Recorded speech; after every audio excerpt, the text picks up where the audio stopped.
Hello and good afternoon from Jakarta. Welcome to today's FPCI GRIPS Virtual Public Forum on Indo-Pacific Economic Framework, how RCEP, CPTPP and IPEF Foster Regional Resilience. I am Lian and I will be the master ceremony for today's event. This public forum is brought to you by Foreign Policy Community of Indonesia and National Graduate Institute for Policy Studies, GRIPS Japan, and is the second forum of this year's FPCI GRIPS Virtual Public Forum series. Today, I'm pleased to welcome over 300 participants across Indonesia and also from abroad tuning into our channels. We have attendees from 10 countries, including Japan, Thailand, the Philippines, Malaysia, Nigeria, Pakistan, Bangladesh, Singapore, and many more. Before we go into the discussions, let us start today's discussions with a few welcoming remarks from Professor of GRIPS and Executive Advisor of GRIPS Alliance, Professor Kunihiko Shinoda. Professor Shinoda, the floor is yours. Thank you, Ibrian. Good afternoon, distinguished speakers, ladies and gentlemen. And thank you very much for joining us today at the second FPCI GRIPS Public Forum organized by FPCI and GRIPS. ASEAN is one of Japan's most important international partners. We believe it is very important to promote intellectual exchanges between Japan and ASEAN experts to deepen the dialogue on issues of mutual interest, such as politics, economy, and society, and to involve as many people as possible in the discussions. For the past 2 years, FPCI and GRIPS have conducted joint intellectual exchange projects such as holding public forums where experts discuss various international issues. In particular, FPCI Chairman Dr. Dinopati Jalal visited Japan several times this year and served as a speaker at the GRIPS Forum and at the joint session between the University of Tsukuba and GRIPS. At the second FPCI GRIPS Public Forum in 2023 held today, distinguished experts from ASEAN and Japan will discuss how economic frameworks in the Indo-Pacific, such as RCEP, CPTPP, and IPEF, will protect a rules-based international trade order and enhance economic resilience in the region. With strategic competition between the US and China, pandemics, Russia's invasion of Ukraine, and other geopolitical upheavals, there are concerns about the spread of protectionism in the Indo-Pacific and the fragmentation of supply chains for semiconductors and other critical goods, and instability in the supply of food, energy, and other resources. At the same time, medium and long-term structural changes such as climate change, green energy, the digital economy, and economic inequality are underway, and how to achieve sustainable and resilient economic growth in this region will be an important policy issue. In this context, the CPTPP entered into force in 2018 and RCEP in 2022. These two mega FTAs will help stabilize the regional economic order in the Indo-Pacific by improving market access and developing rules in a wide range of areas, including intellectual property and e-commerce. The IPEF, launched in 2022, is expected to promote new 21st century rules and cooperation in areas such as trade, supply chains, clean economy, and fair economy.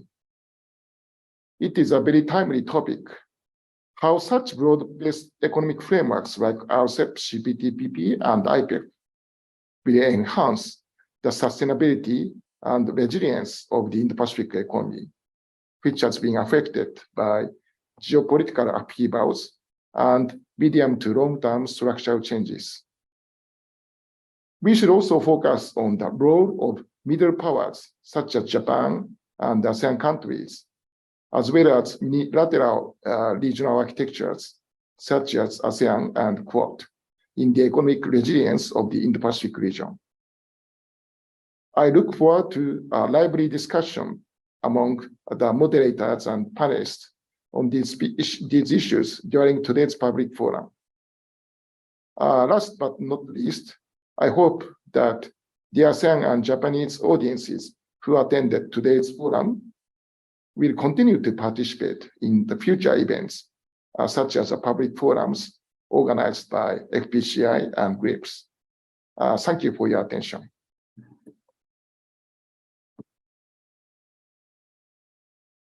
Thank you for your remarks, Professor Shinoda. Ladies and gentlemen, without further ado, let us start today's discussions. Allow me to invite our moderator, Nida Rubini, FPCI Women in Foreign Policy Fellow. To Nida, the floor is yours. Thank you, Lian. Thank you and good afternoon, everyone.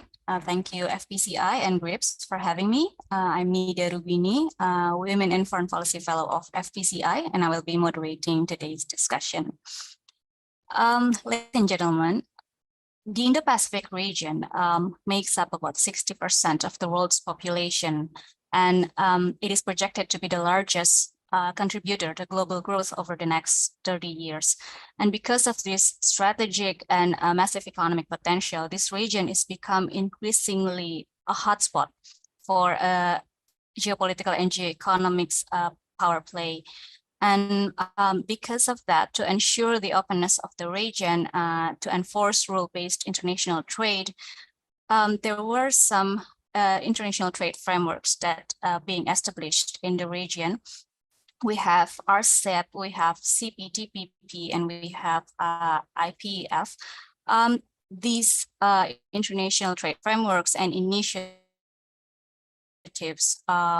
were established with the spirit to maintain productivity and free trade in this region of Indo-Pacific.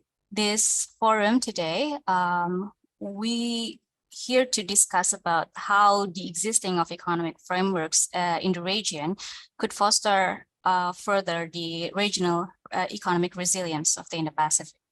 We also would like to know what are the existing measures to protect the rule-based international trade order in the region. And lastly, we would also like to know how the existing regional organizations such as ASEAN and the strategic minilateral groupings such as the Quad would contribute to the economic resilience of the region. We will see how the discussion going, and I would like to introduce our speakers for today's event. We have a very capable speakers. The first one is I would like to welcome Dr. Insinyur Kasan, the head of the Trade Policy Agency, Indonesian Ministry of Trade. Good afternoon, Dr. Kasan. Good afternoon, Ms. Nida. Thank you. Thank you. Secondly, we have Professor Fukunari Kimura, Professor of the Faculty of Economics at Keio University and Chief Economist at Economic and Research Institute for ASEAN and East Asia area. Good afternoon. Thank you for the invitation. I look forward to the discussion. Okay, thank you. Last but not least, we have Dr. Vo Tri Tan, Chair of the Vietnamese Committee at Pacific Economic Cooperation Council and Senior Expert of the Central Institute for Economic Management. Hello, Dr. Vo.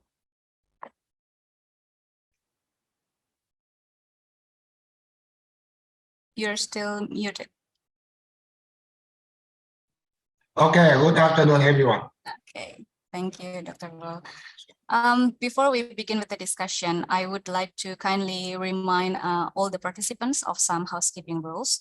The first one is we respectfully ask participants to keep their microphone muted throughout while the panelists are speaking, and you are also welcome to raise questions either through chat box and Q&A boxes of our Zoom or our YouTube channel. Now, without further ado, let us now going straight to our discussion about our topic on Indo-Pacific's economic framework, how the RCEP, CPTPP, and IPEF foster regional resilience. I will ask questions to our speakers today so that they can elaborate more about our today's topic. But I will, of course, welcome other speakers to maybe add or jump in should they feel need to. The first question, I will go to Dr. Kasan first. Our world today, we witness the rising geopolitical tension. We have the Ukraine invasion by Russia, and we have an escalating rivalry between strategic rivalry between China and US. I want to know your opinion about how the establishment of these mega FTA, the RCEP, the CPTPP, and IPEF, do these mega FTA manage to protect or to reduce the impact of the geopolitical tensions, geopolitical disruption to the Indo-Pacific regional economic resilience? Please, Dr. Kasan.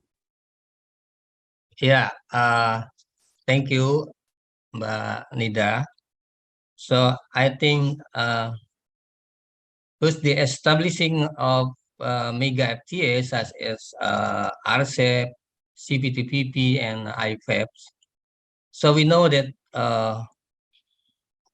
3 mega FTA is binding agreement except the IPEF. But in terms of this agreement, I think the all FTA have big contributions to the global economic and also the global of trade. Yeah, for example, IPEF almost 40% of the global GDP and 28% of contribution to the global trade. And RCEPs, in the other hand, also 29% of global economics and 25% to trade of in the world. And CPTPP, I think almost 12% to the GDP of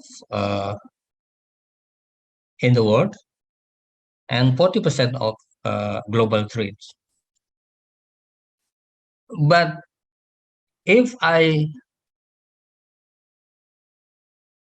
compare of all mega FTA in terms of trade performance, we can show that RCEP and CPTPP still have a surplus on trade balance until right now. But for IPEF, still deficit. And by trade export, for example, RCEP, IPEF, and CPTPP, all these mega FTA still a positive and increasing trend of their exports. So that means if I refer to this trade data, I think mega FTA, CPTPP, RCEP, and IPEFs are very crucial in protecting and reducing the impact of geopolitical disruption on regional economic resilience through export diversifications and also improve the market access. So mega FTA also encourage the export diversification, which is vital for regional and financial stability. Because by providing member countries access to larger market in this FTA, so I think this agreement will be reduce the dependency on a single market and mitigate risk associated with the geopolitical disruptions. I can show you the examples. CPTPP, for example. In this FTA facilitates this diversification by market access among their members, and also thereby reducing the vulnerability to disruption caused by, for example, this political tension or trade disputes between the US and China.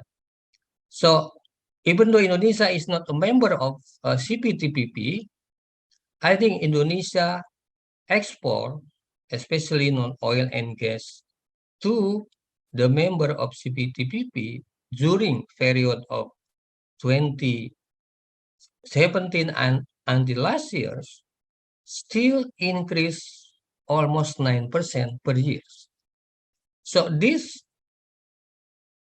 performance or this data show that Indonesia is not a member, but Indonesia also can get the benefit from the existing of CPTPP FTA. Not only on these regions or FTA, for Indonesia, the mega FTA almost gives the biggest benefit for our export, because our export to, for example, in RCEP countries, our trades bilaterally very significant in the period of 2017 until 22 last year.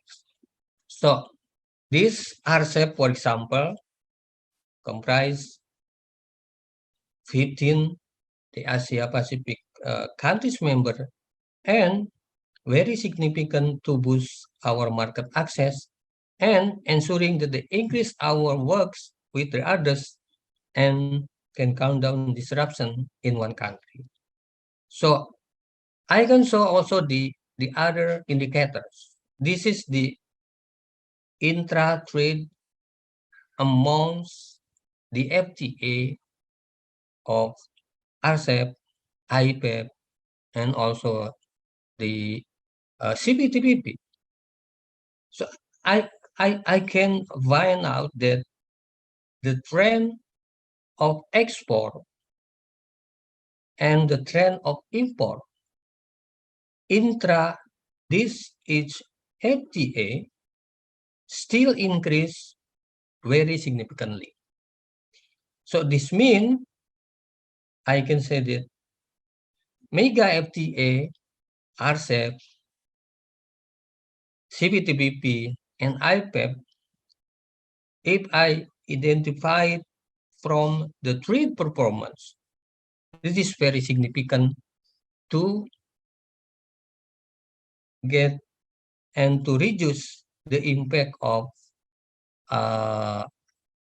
geopolitical disruption, and also the trade tension between the big countries, between US and China. And the last index that I can show to you is about trade intensity index. So this index is meaning if I can learn from this index, so RCEP, CPTPP, and IPEF has the trade intensity index still more than 1 during period of 2017 until 22 last years. And this index also show to us that the mega FTA is one of the establishment in this region to reduce the impact of disruption of the geopolitical and also the trade tension between the US and China. So based on this trade performance that I can learn, I can share to you that for Indonesia, the existing of this mega FTA is very important, and also Indonesia get benefit to maintain our trade performance. And the last point is also by leveraging this trade intensity index, Indonesia can strategically identify which one or which sector can give the highest growth potential for Indonesia in the next years. Thank you, Mbak Nida. Maybe this is our response to your questions. Yeah, thank you, Dr. Kazan. It is interesting to know how the FTA benefit greatly for Indonesia and for a greater region in terms of export diversification, larger market, reduce dependency on a single market, and on the trade performance as well. Maybe Professor Kimura or Dr. Vo would like to add to this question. Yeah, I think one thing is that thinking over the role of mega FTAs.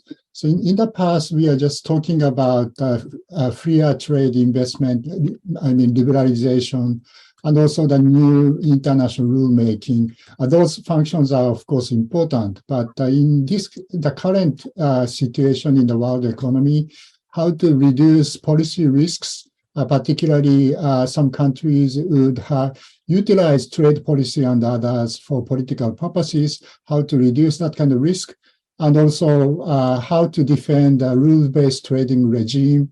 That is particularly important in sophisticated international production networks. So I think the latter two, reducing policy risks and also defending the rule-based trading regime, those two are also very, very important purposes for mega FTAs these days. So in that aspect, we have to really utilize RCEP and CPTPP and also possibly IPEF that will be forthcoming. Thank you. Thank you, Professor.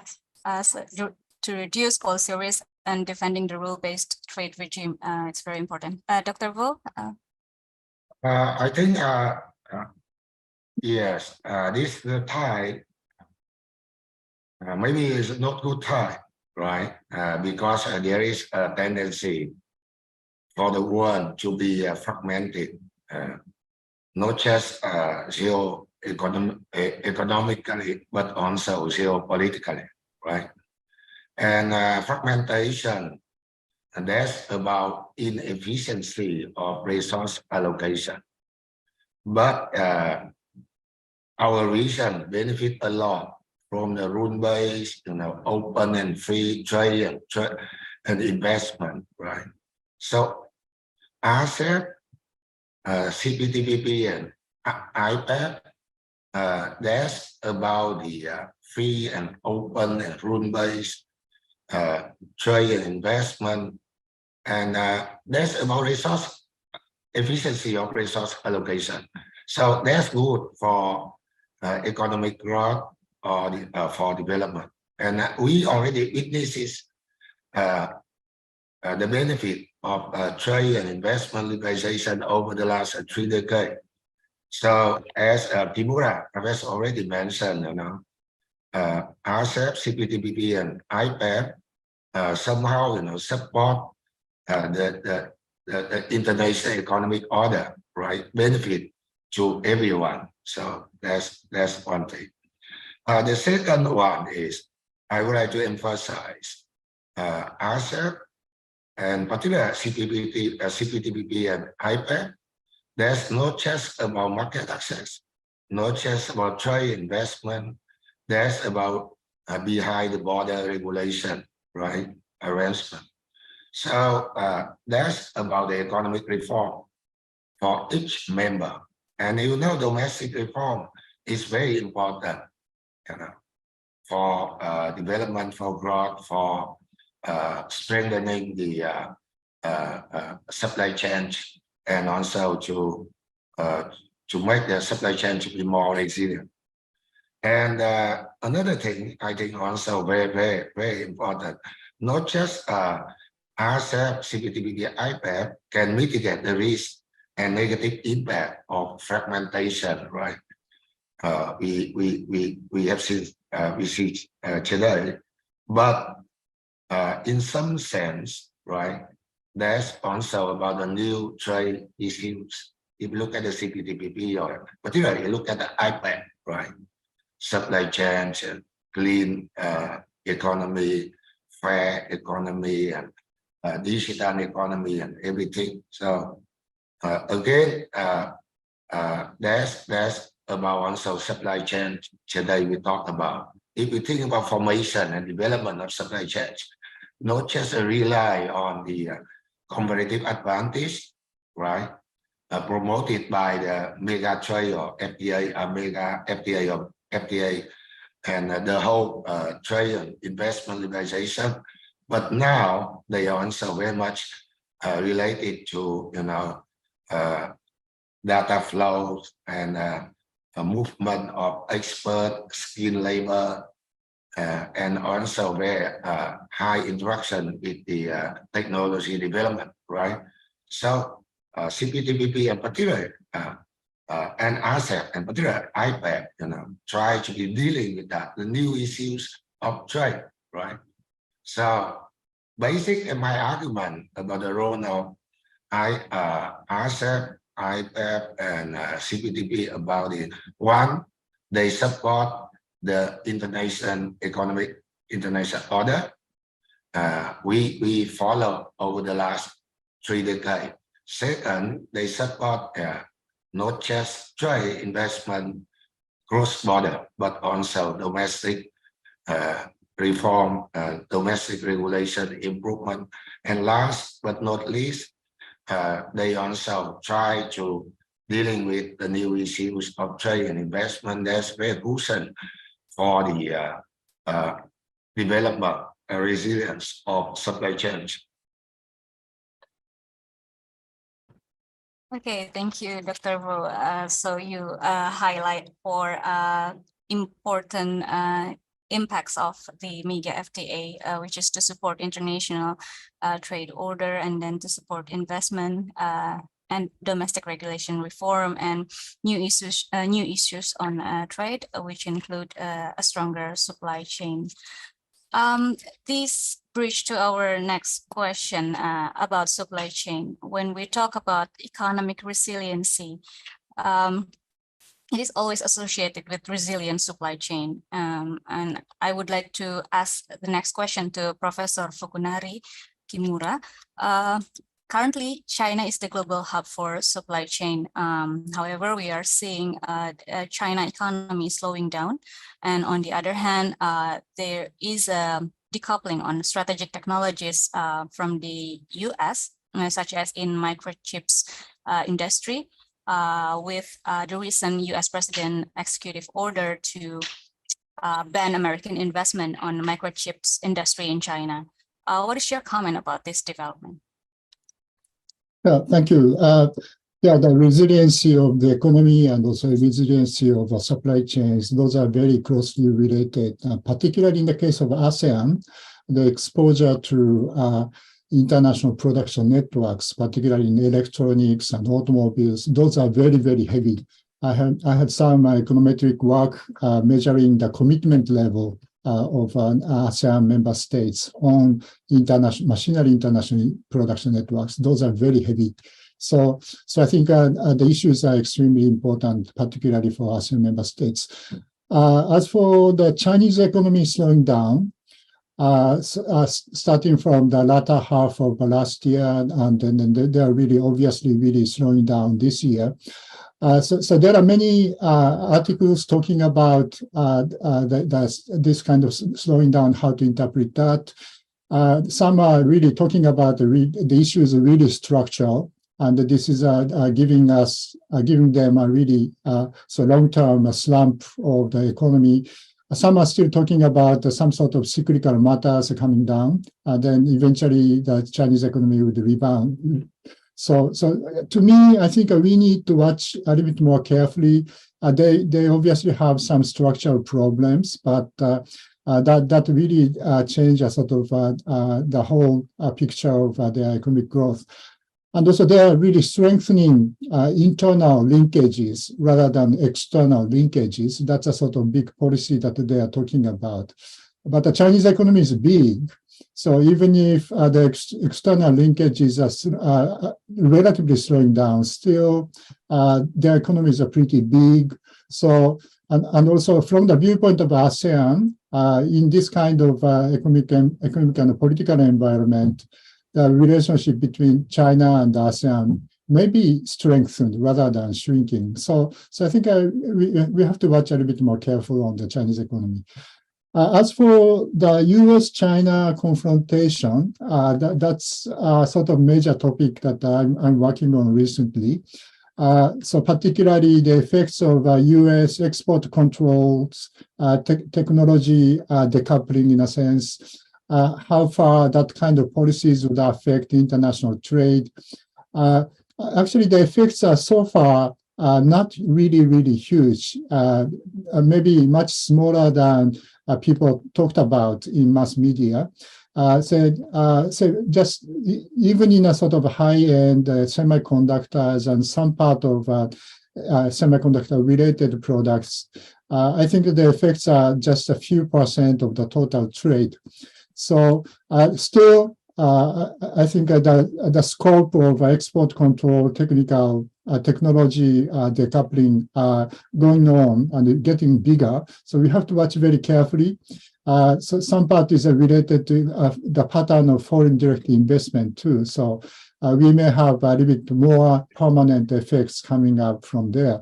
But we still have a sort of rest of the economy outside of the export control technology decoupling. That portion will be more than 90% of the world trade at the end.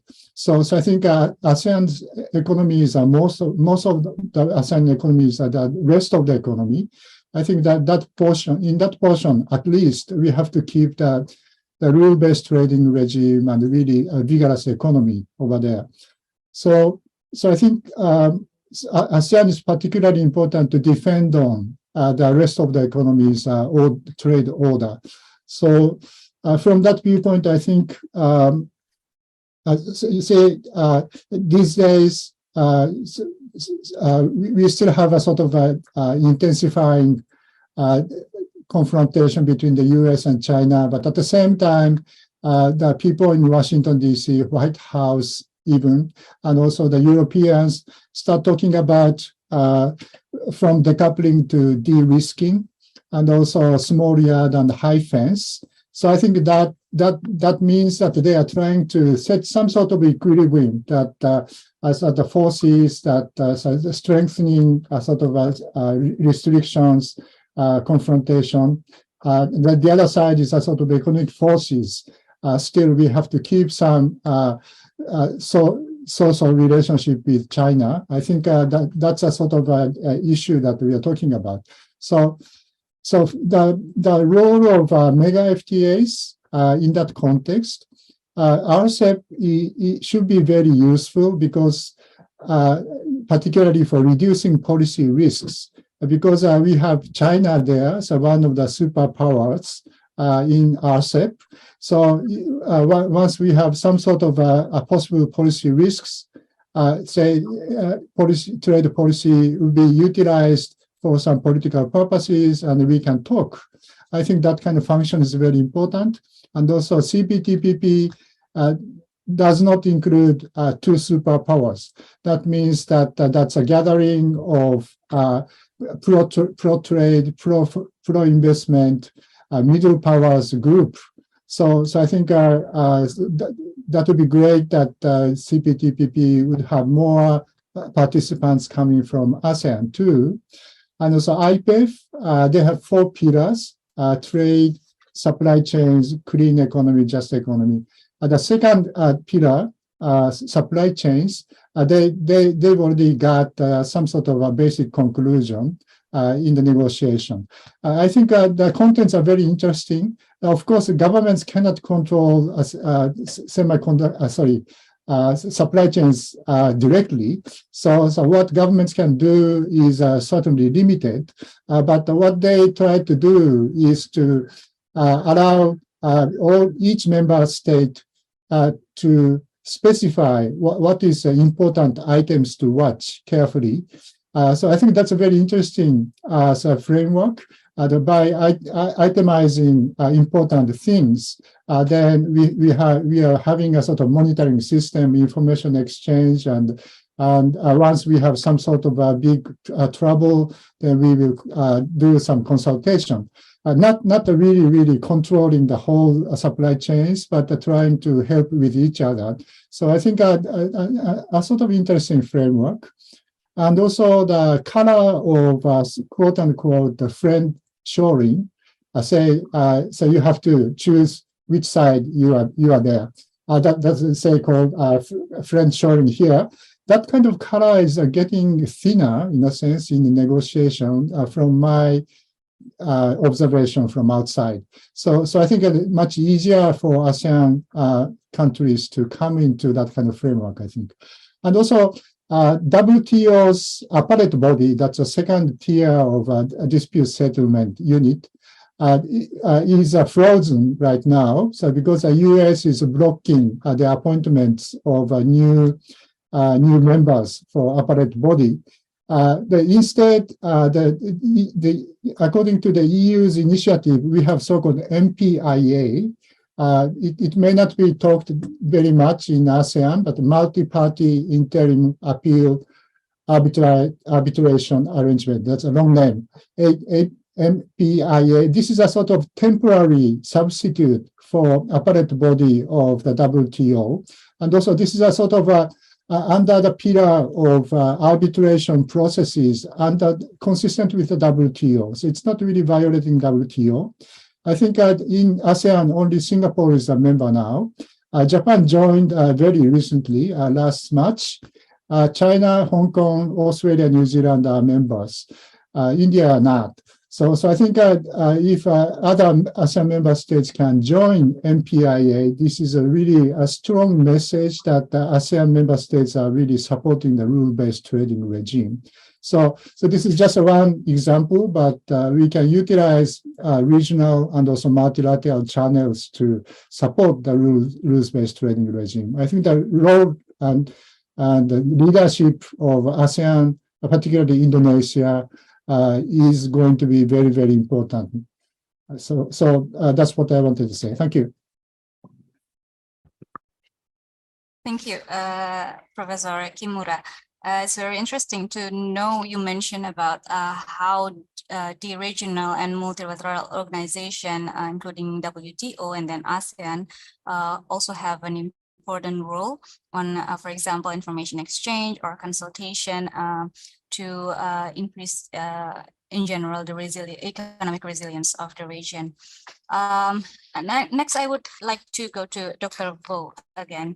How do you see? Well, Professor Kimura mentioned about ASEAN, the role of ASEAN, and I would like to elaborate more about this. How do you see the role of regional organization like ASEAN and its mechanism to help build the regional economic resilience? And also, I would like to know your opinion about the cooperation between ASEAN and then with the existing things such as Quad.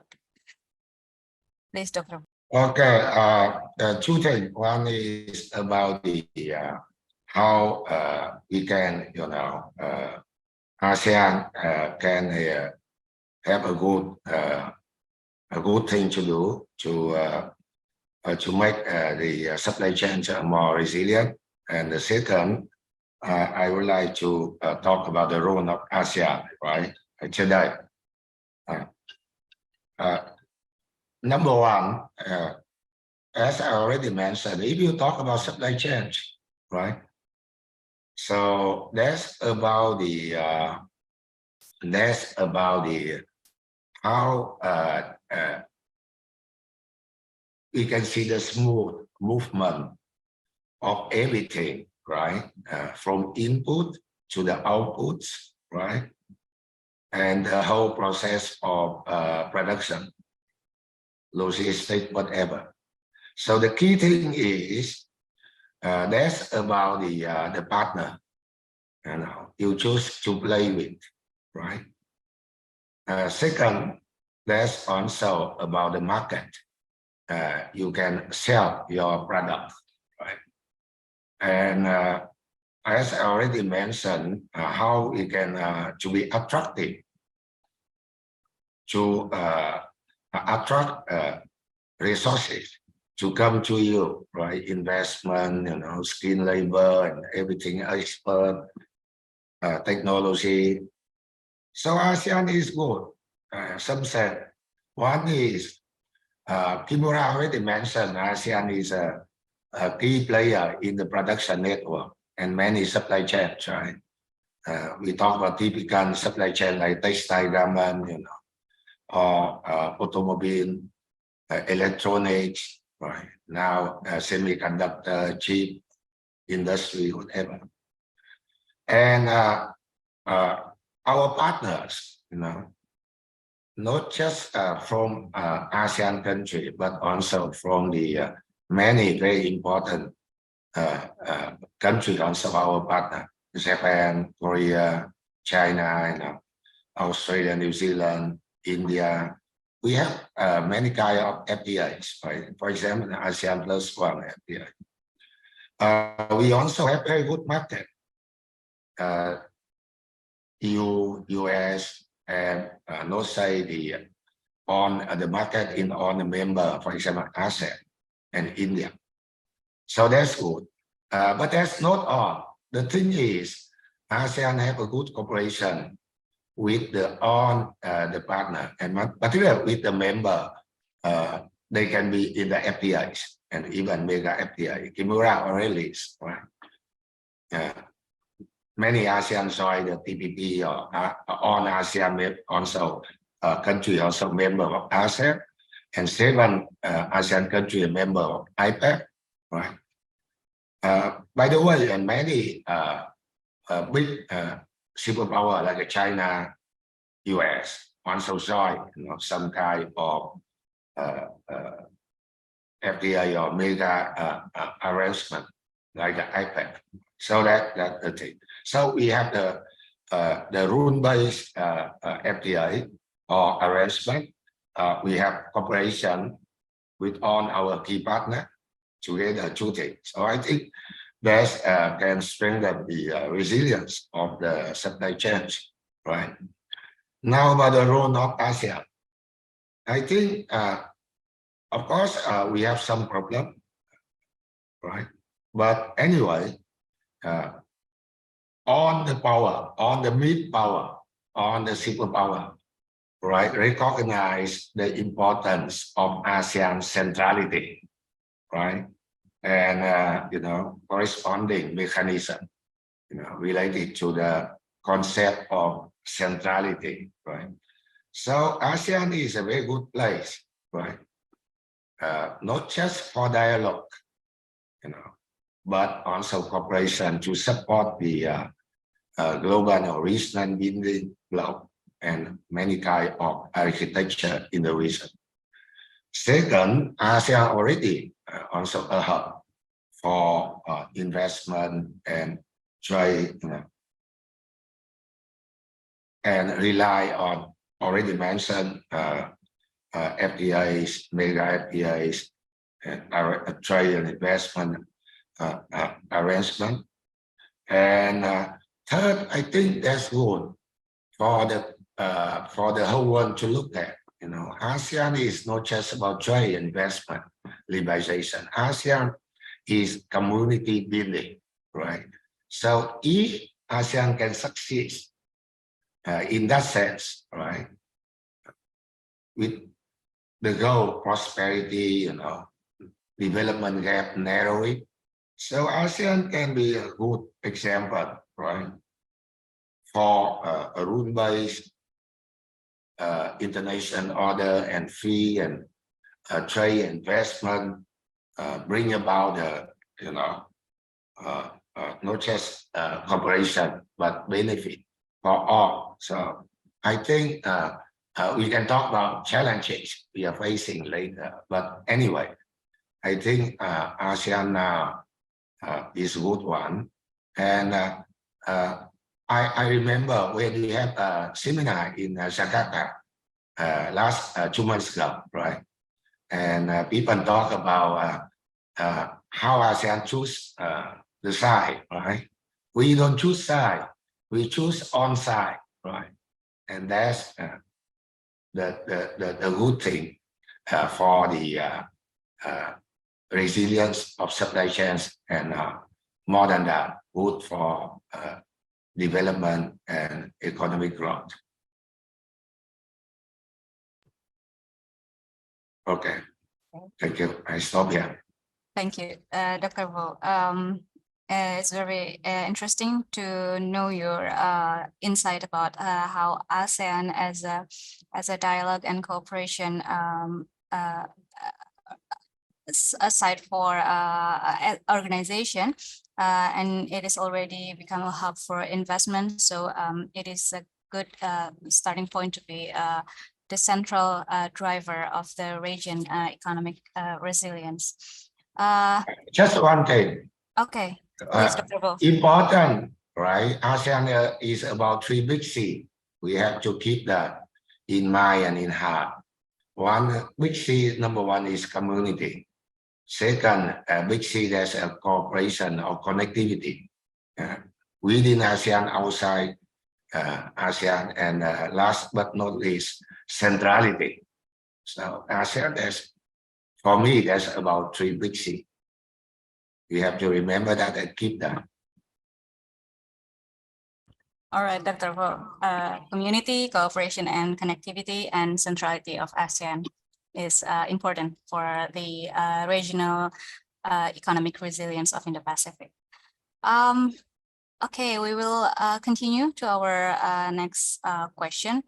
I will still want to ask question to Dr. Vo. With the current situation, what do you think are the biggest issues that the region of Indo-Pacific must anticipate in the future when it comes to building economic resilience? I think the first thing is about the not just a possibility, but we already see that something already happened. That's about the fragmentation.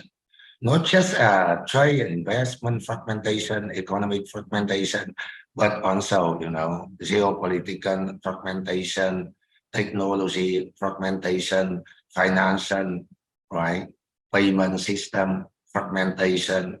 So that's I think the most serious question we have to be dealing with, because fragmentation can lead to very negative impact on the whole world economy and regional economy. One is already I mentioned inefficiency of resource allocation, and the second, that's about the political trust, right? Trust, and without the strategic and political trust, right, particularly between the superpower and the power, that can lead to the retaliation, conflict, right? Some years ago, Professor Patrick from the East West Center, he estimated using CG model, right?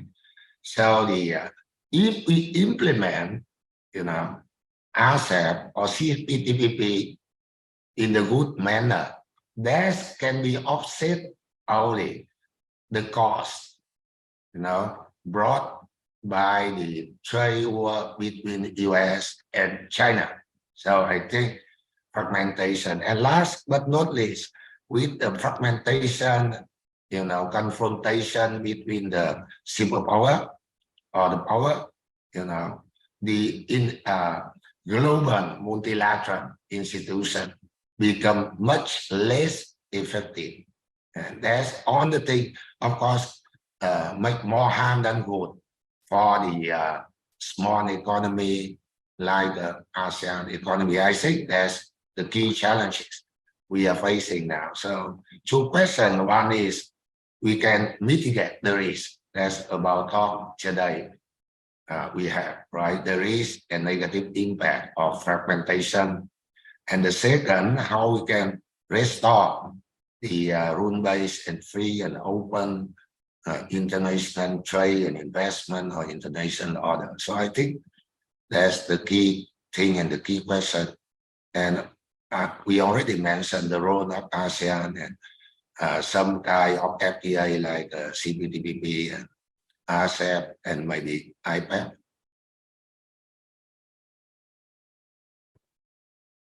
Thank you, Dr. Vo. So it is important for us to mitigate the fragmentation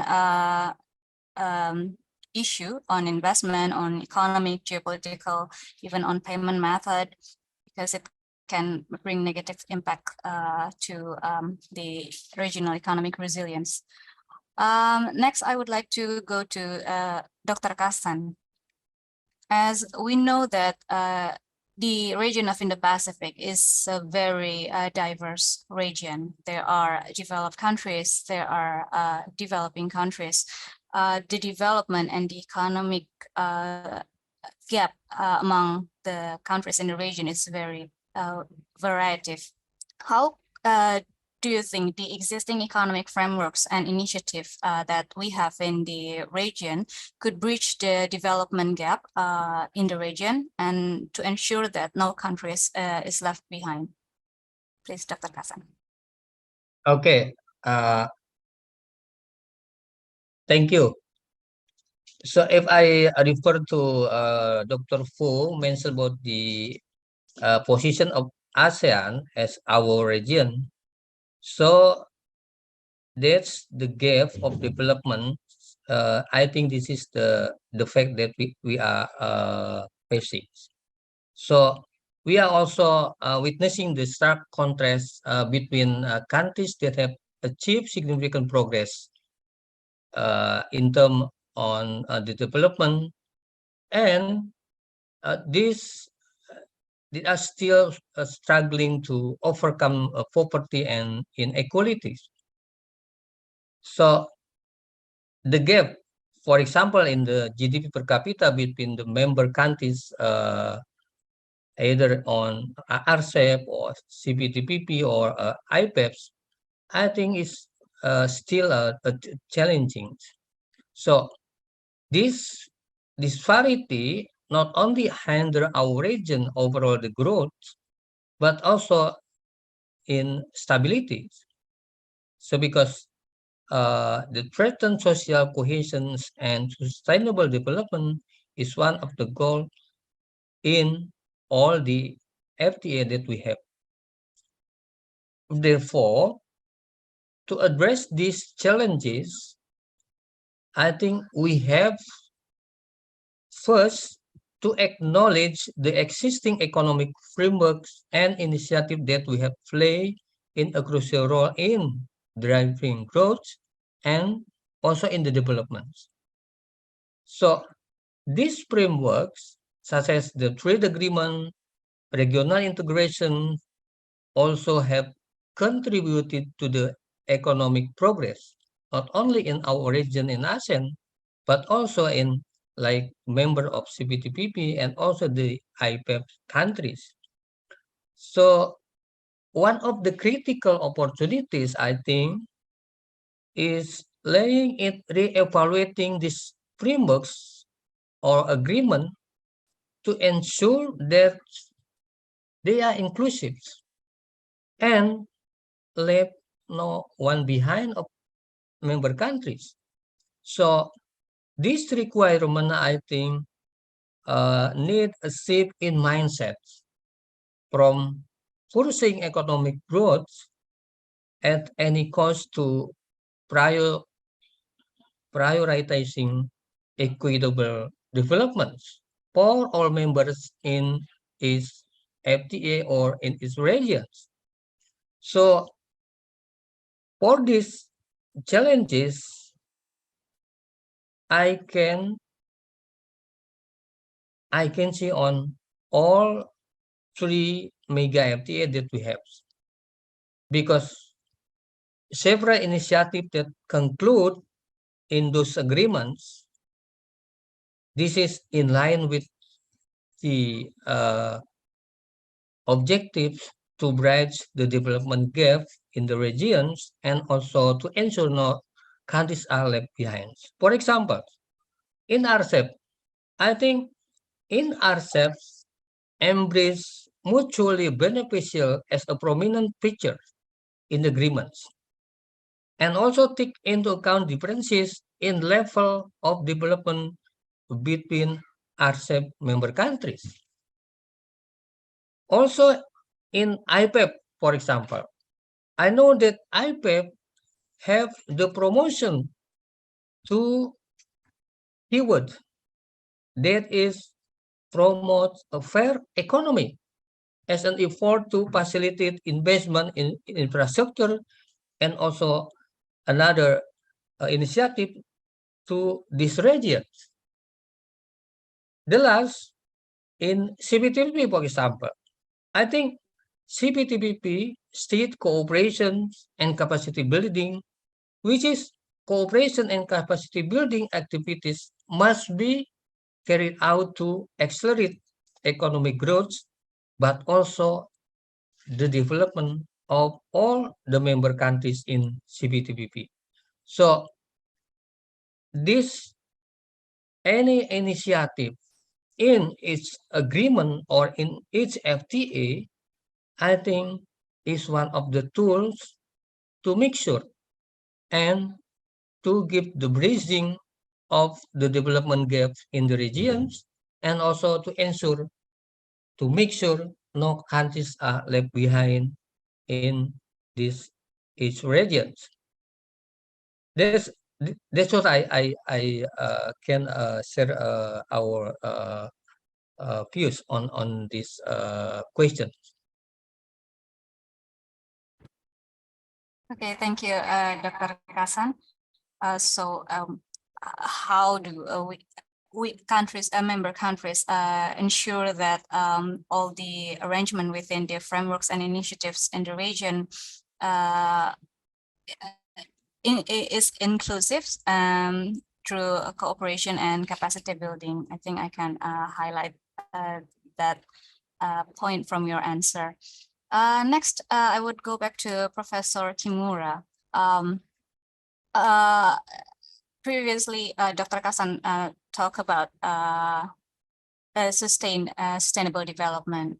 I want to know your opinion about how far do these mega FTAs would equip the region when facing contemporary international challenges such as climate change, green energy, and technological advancement. Please, Professor. Yeah, thank you. Particularly talking about environmental issues. So in the past, many developing countries in the world were very hesitant to include environment in free trade agreements and others, because they did not want to be said from developed countries and do such and such in environment, actually.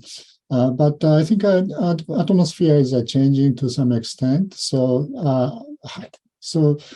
certain items and certain policies can be incorporated in the mega FTAs in the future too. So particularly, say technical cooperation, technological cooperation, because the developed countries are having some incentive for utilizing carbon credit system and others. So I think certainly that kind of cooperation can be enhanced and more organized in the framework of mega FTAs. So that's one possibility, I think. At the same time, actually, the economy related to environmental policies are really highly distorted in a sense. So the normal market mechanism may not be there. So I think mega FTAs can have some sort of balancer between environmental policy and rules-based trading regime somehow. I think this is a difficult issue, but these days, once we say environment, we can do anything in trade policy sometimes. So I think that's a problem. So we have to have some sort of balance over there. So the mega FTA may work like that. And also one thing that we have to be careful that FTAs include two parts. One is binding parts. The other is a non-binding parts. Binding means that a little bit more closer to compulsory. You really have to do that.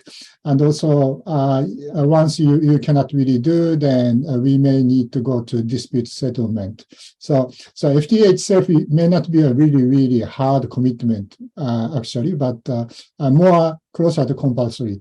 The other part is a non-binding. Okay, let's do cooperation. Okay, let's think about the details. And then sometimes it doesn't move anything. So how to set a binding part and the non-binding part in, say, environmental issues in FTAs. I think that's one big issue that we have to talk about. So when we talk about how to utilize FTAs, that is very important portion. So say, for example, tariff cuts and others, say for trading goods, trading services, investment, those are binding parts. So I think that kind of core part is important. For example, when we talk about Indo-Pacific issues, how we can incorporate India and South Asia into our trading regime, we really have to see the binding portion. Non-binding portion, we can do many things. So in IPEF, how far that can be a sort of binding solid commitments in trade issues. Market access is not included, but we will have, say, probably digital agreement and others incorporated into the first pillar of IPEF. How far those could be a sort of really effective agreement or not, we really have to watch very carefully. So I am opposed to the including environmental issues in mega FTAs in the future at all. But we really have to see what sort of items can be there and also how strongly we can commit to those kind of items. Thank you.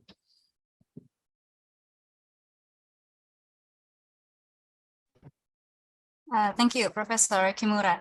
It's very interesting to note that you mentioned about the balance. The mega FTA can be the balancer between environmental issue and rule-based international trade. The balance between compulsory and norm binding in this FTA initiatives and framework. Now we'll continue to public Q&A session. But before that, I would like to remind some rules for the participants. We respectfully ask participants to keep their microphones muted while the panelists are speaking. And you are all welcome to raise questions through our Zoom or YouTube chat box.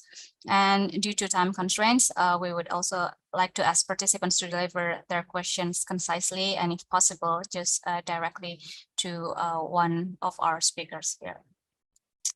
Our team has already noted some questions from the participant. First, the question is for Dr. Kasan. The question is from Nada from Jakarta Globe. The question is, earlier in the meeting, you mentioned that Indonesia's oil and gas exports to CPTPP members have been on the rise over the past years. And Indonesia is currently not a CPTPP member. Are there any plans for Indonesia to join the CPTPP? Please, Dr. Kasan. Okay, thank you, Nada from the Jakarta Globe. As far as I know, the answer is no. There is no plan, I think. I just mentioned the performance of our trade to the CPTPP because our response to the question the question is about do this mega FTA can manage or protect and reduce the impact of geopolitical disruption. I just to show that our trade performance to CPTPP, where Indonesia is not a member, we have still the trade performance is very significant performance, because in the period of 2018 until 2022, our export to the member countries under the CPTPP is increased 8.2% per year. But it is not meaning that Indonesia have a plan to join with the CPTPP. That's all our explanations. Thank you. Okay, thank you, Dr. Kasan. Next, we have question from Frankie Aryadi from Muhammadiyah Tangerang University. Frankie does not specify to whom this question is for, but maybe I will ask Dr. Vo to answer. The question is how to address the challenges of competing economic powers in the Indo-Pacific region.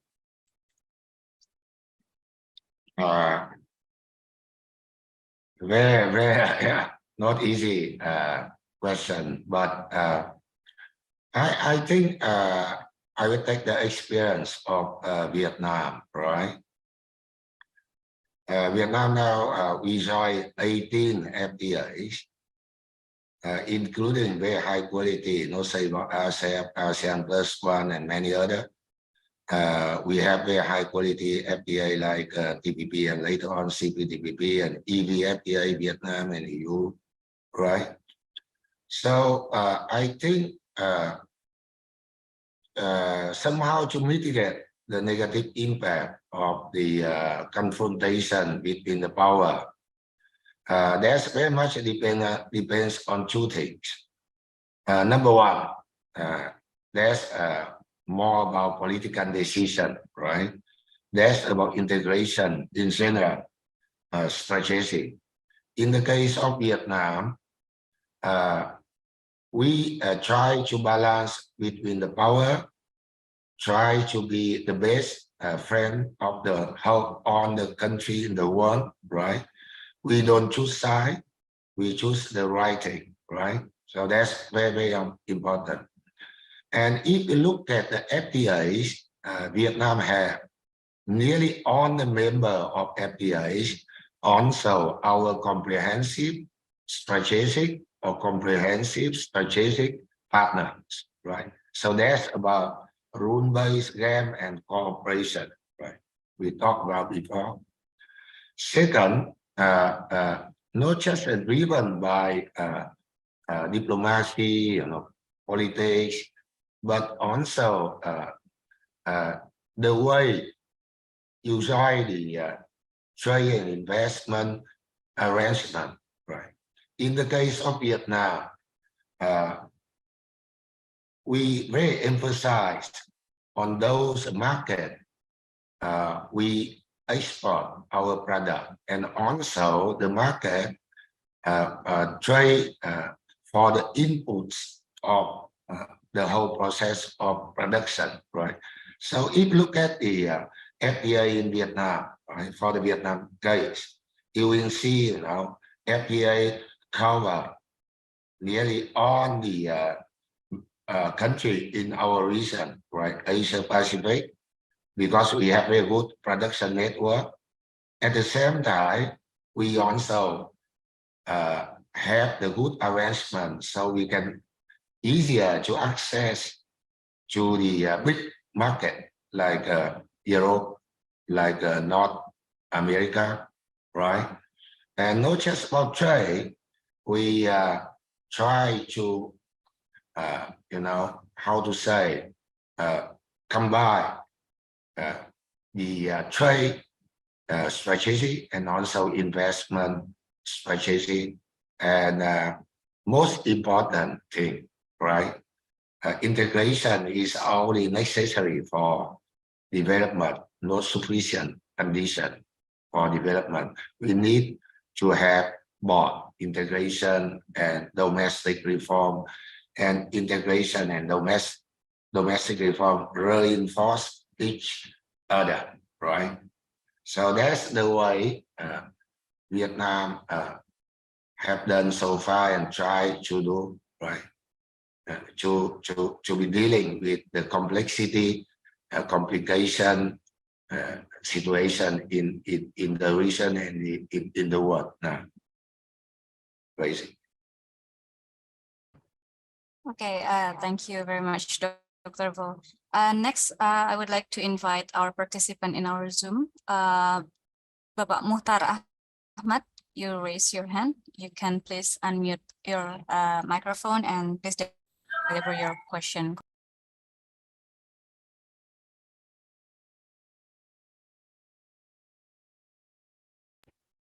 You are still mute. Open mic. Thank you very much. I would like to ask for the speaker. I am Muhtar Ahmad from Natuna Island.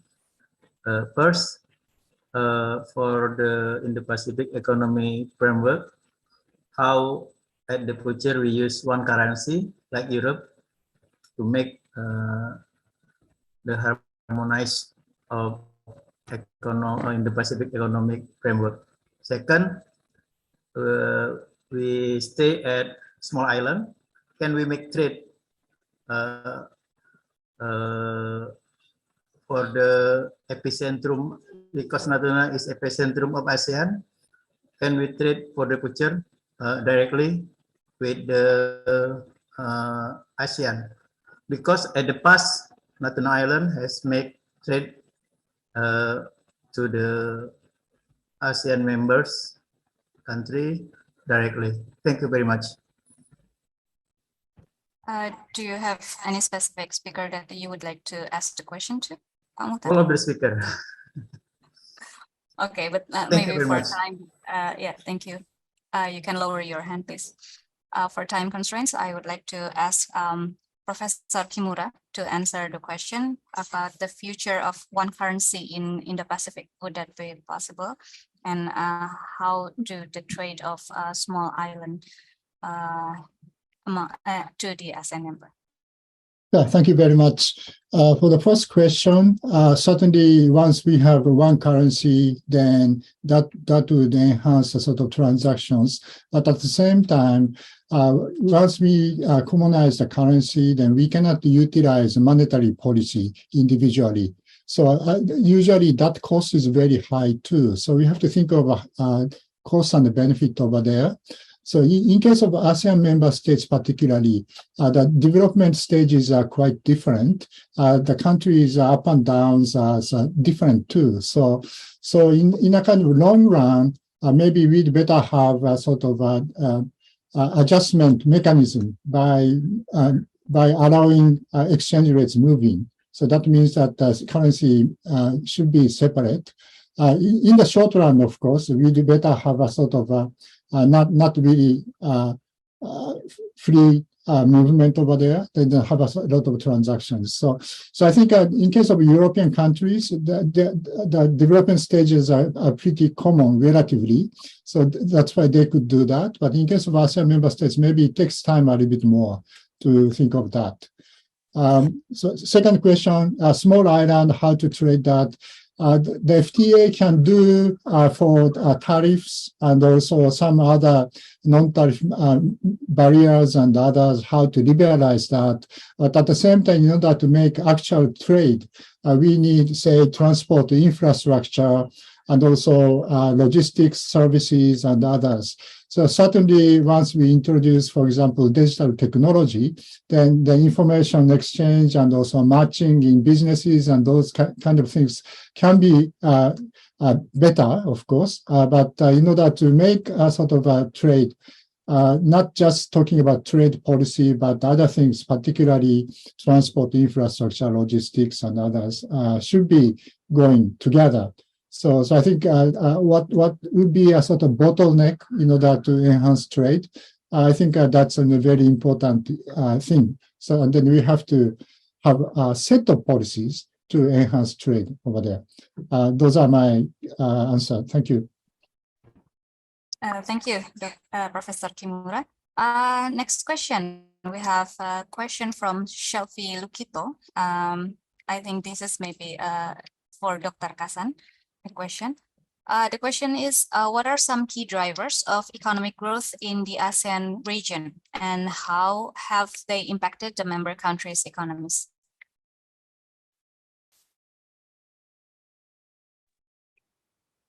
Yeah, thank you very much.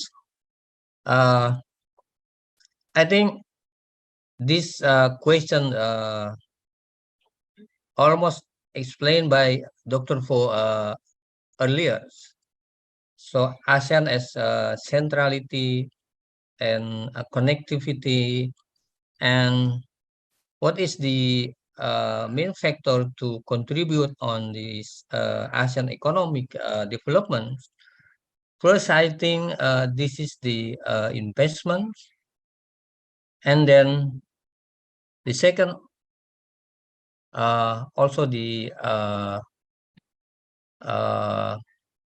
trade, especially on manufacturing products. But for Indonesia, if I compare to other ASEAN countries like Thailand, Malaysia, Vietnam, and the Philippines, as far as I know, those ASEAN countries increase the economy by manufacturing products, especially on, for example, the electronics. Indonesia also increased this economy based on the manufacturing product, but quite different with the Thailand, Vietnam, Malaysia, and Philippines. And the other, I think, what is the main factor for ASEAN? So until now, this is the new economy that we have challenges in this era. This is the digital economy in ASEAN. So this is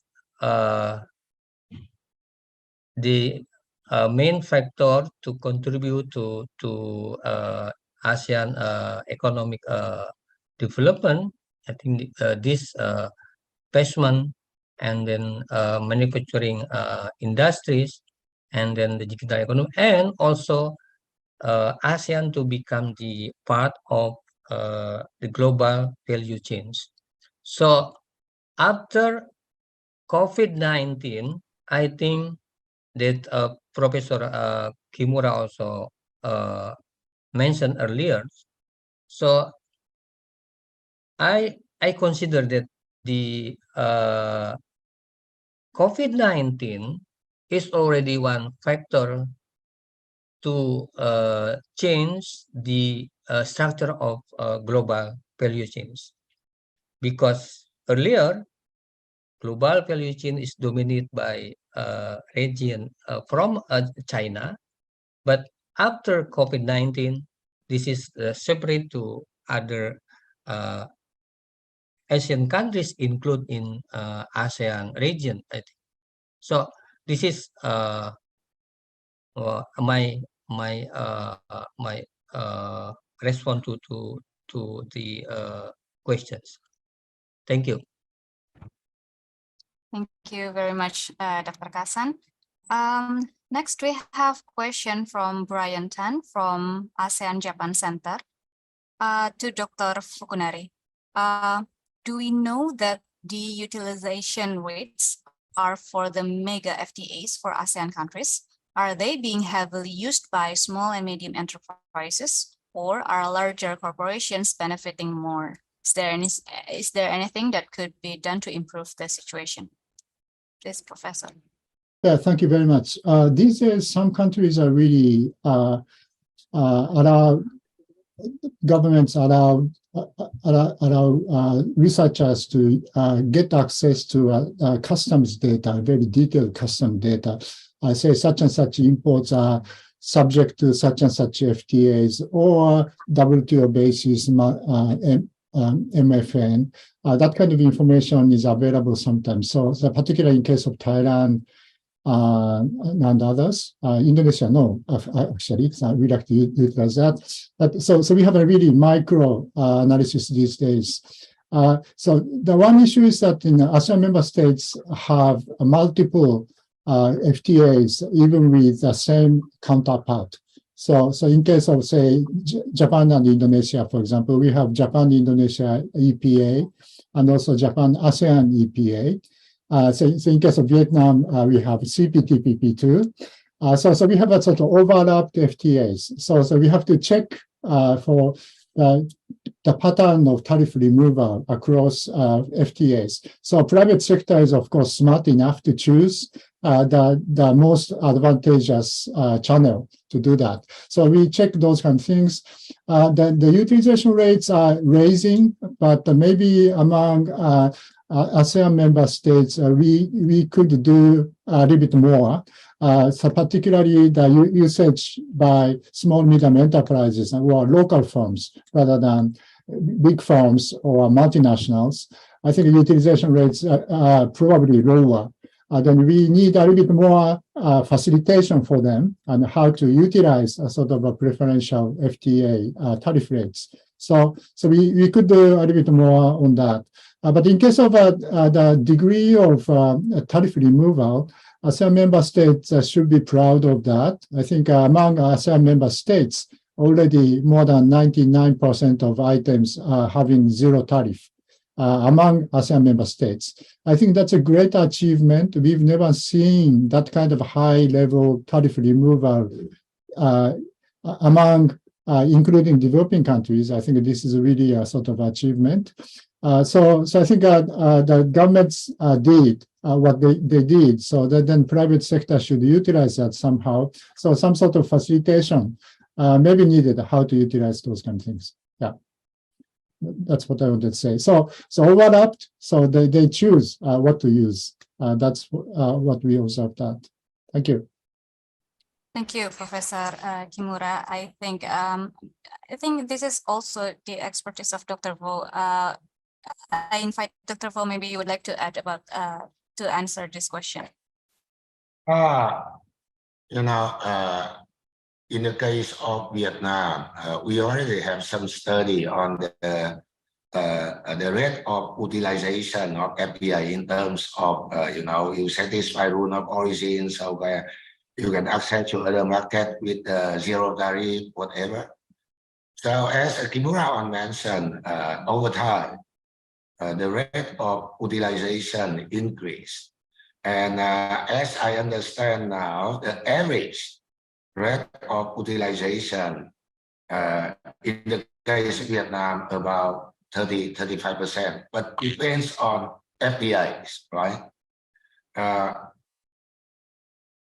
The rate of utilization is not high as we expect for many reasons.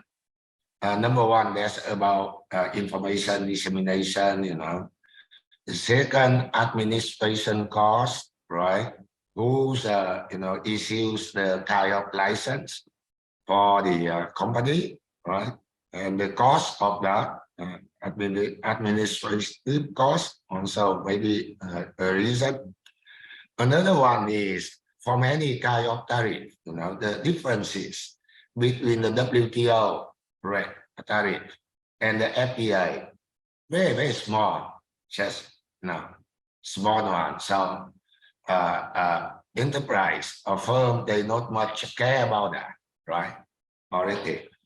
So that's a reason behind why the rate of utilization is not high, even over time increase. But But as Kimura mentioned, we have some countries, we have many FTAs, like with Japan, we have CPTPP, bilateral FTA, ASEAN +1, and ASEAN. So 4 FTAs, right? So in the case of Vietnam, we allow the firms to choose the most, appropriate or most benefit, the best one to benefit for the firm, right? Whether they use a bilateral FTA or RCEP or whatever, right? Depends on them, they can use. And the second, about the impact of FTAs, I think maybe in the long term, more important than just a trade and tariff. That's about investment, right? So you attract the good FDI.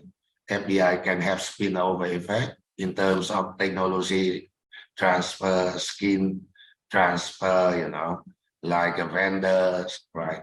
Of course, in the case of Vietnam, spillover not too high, not so good. So that's why we now, whatever we try to attract FDI, one important thing is assessment of the impact of FDI on the local firm, particularly on the SME, right? How they can have that. So again, I emphasize that in the long term, you cannot separate trade from the investment. Investment is the key. Domestic investment that depends on how you can have a good business environment. And the second is attract the good FDI. We say quality FDI with high quality, and not just technology, environment friendly and everything. But one thing is spillover effect on the local firm. Okay. Okay, thank you very much, Dr. Wu. Participants, we actually have several questions on our chat box, but due to time limitation, I regretfully have to say that our question and answer session has to be closed. I really hope that we can have another discussion on this issue in the future. To conclude our discussion today, now I would like to invite our speakers to give their closing remarks, and just briefly for about 3 minutes each of you. I would firstly invite Professor Fukunari to deliver the closing remarks. Please, Professor. Yeah, thank you very much. I think in Northern Hemisphere, particularly in Japan, many discussions are on the geopolitical tensions. Almost nobody is talking about the freer trade, freer investment. I think the ASEAN is much healthier. I think some part of the world trade is really confusing now, but I think ASEAN has a very strong incentive for defending the rule-based trading regime. I think so the role of ASEAN for the world is now very, very important. I hope that we can notice that kind of very important mission for ASEAN member states. Thank you very much. Thank you, Professor Kimura. I will now give the floor to Dr. Kasan for a closing remark.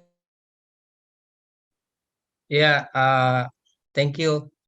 I think we, Indonesia and also the ASEAN member countries are facing to the some factors, including the geopolitical disruption and other factors. And we believe ASEAN as a centrality, we can face this all the challenges, and ASEAN also can move forward to make sure that this factor still managed, and we must go on in the future to be better. Thank you. Thank you very much, Dr. Kasan. I will now give the floor to Dr. Wu for a closing remarks. This time, people usually talk about challenging difficulties, complexity, right? And even dangerous things.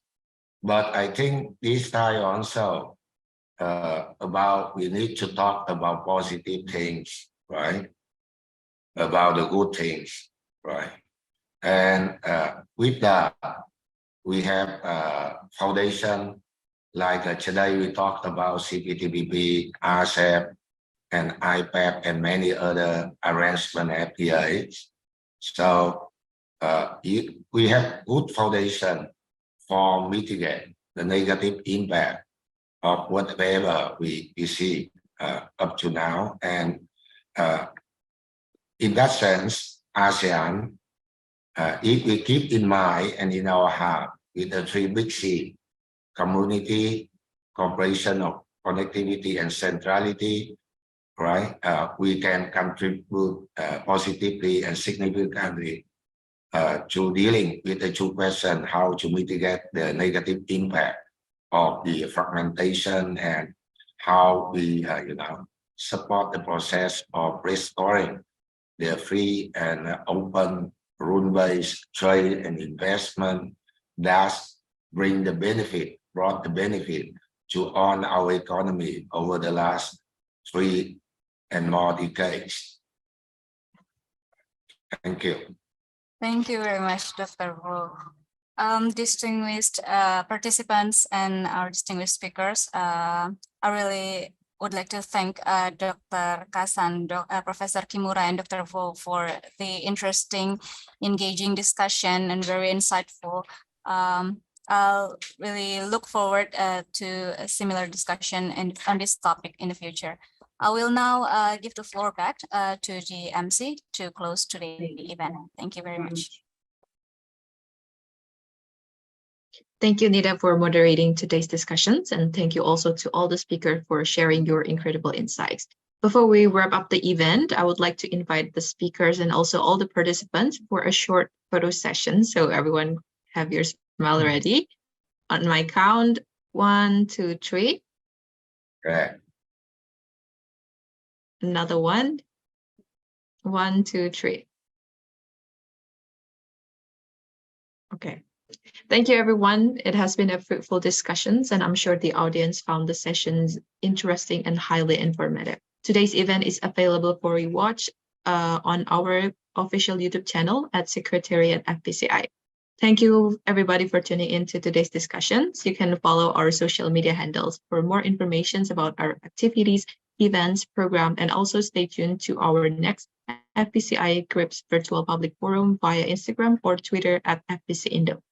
See you at the next FPCI events and enjoy the rest of your day. Thanks, everyone, for tuning in. Thank you Bye. very much. Yeah, Bye. thank you.